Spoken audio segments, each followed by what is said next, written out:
அப்ப என்ன ஒரு விருந்தினன் வச்சுக்கோயே. அப்பயும் அந்த பொண்ணு சிரிச்சான். விருந்தினரா நீங்களா? விருந்தினர் யார் தெரியுமா? இளமையும் பணமும் வரும் போயிடும். இந்த இளமை இப்படியே இருக்குன்னு நினச்சா இருக்காது, போயிடும். பணமும் நம்மள்டே இருக்குன்னு நினச்சா போயிடும். அப்போ வரும் போவது விருந்தினராக வருவது இளமையும் பணமும். சரிம்மா, நான் ஒரு பிடிவாதக்காரன் வச்சுக்கோயே அப்படின்னா அப்பையும் சிரிச்சேன் அந்த பொண்ணு. பிடிவாதக்காரரா நீங்களா? நீங்க இல்லை. பிடிவாதக்காரர்கள் யாரு தெரியுமா? நகமும் தலைமுடியும். பிடிவாதமா வளரும். நீ வளராதுன்னா கேட்குமா? கேட்காது. முடி வளராதுன்னா கேட்குமா? கேட்காது. அப்ப பிடிவாதமாக வளர்வது முடியும், தலைமுடியும், நகமும். சரிம்மா, நான் ஒரு பொறுமைசாலின்னு வச்சுக்கேன். அப்பயும் அந்த மாதிரி சிரிச்சா. பொறுமைசாலியா நீங்களா? நான் கேட்குற கேள்விக்கு பொறுமையெல்லாம் பதில் சொல்றீங்க. பொறுமைசாலி யார் தெரியுமா? இந்த பூமாதேவி மரமும் தோண்ட தோண்ட தோண்ட தோண்ட பேசாம இருக்கும். மரம் மரம் வெட்ட வெட்ட தலையும் தன்னை அழிக்க அழிக்க மனிதனுக்கு நன்மை கொடுக்கும். அப்ப பொறுமைசாலி அவங்க தான், மரமும் நீங்கள் இல்லை. சரிம்மா, நான் ஒரு முட்டாள்னு வச்சுக்கோயே. அப்பயும் அந்த பொண்ணு சிரிச்சான். முட்டாளா நீங்களா? நீங்கள் இல்லை. நாட்டை சரியாக ஆளத் தெரியாத மன்னனும் அந்த மன்னனுக்கு ஜால்ரா போடுற மந்திரிகளும் முட்டாளை தவிர தாங்கள் இல்லை சுவாமி அப்படின்னு காலில் விழுந்துட்டார். காலில் விழுந்துட்டார். அது சரஸ்வதி. சரஸ்வதி என்ற ஆடு மேய்க்கும் பெண்ணாக வந்து மகாகவி காளிதாசுக்கு அருள் கொடுத்தாள் என்பது படித்த ஒன்று.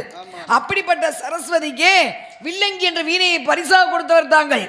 சாதாரணப்பட்டவர் கிடையாது. நாரதர் ஒரு ராகத்தையே உருவாக்கியவர். மத்தியமாவதிங்கிற ராகத்தை உருவாக்கியவர். மத்தியமாவதி. ஆமா, எல்லா கச்சேரிலையும் மங்களம் பாடுவார்கள். மத்தியமாவதி ராகம். மத்தியமாவதி ராகம்.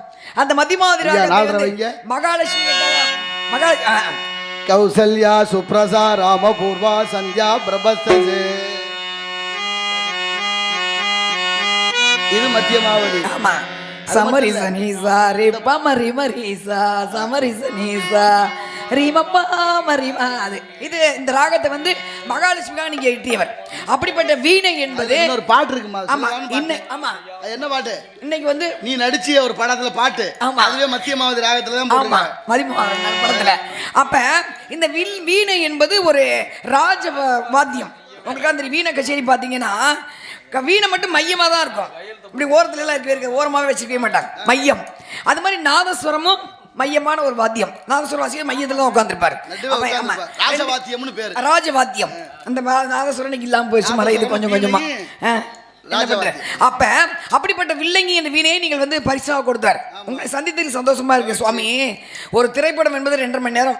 அதை பார்க்கறதுக்கு நீங்க வந்து எந்திரிச்சு போயிடுவாங்க. 10 கோடி ரூபாய் செலவு பண்ணி பண்ணுவாங்க. அந்த படத்தை சுருக்கி கடைசியில் குறும்படம் கொண்டு வந்துட்டாங்க. அதுலேயும் சுருக்கி 1 நிமிஷம் படம் கொண்டு வந்துட்டாங்க. ஆனா ஒரு 10 மணிக்கு ஆரம்பிச்சு காலைல 6 மணி வரைக்கும் மக்களை உட்கார வைக்கிறோம்னா அப்ப இவர்கள் உழைப்பு இவ்வளவு இருக்கும்.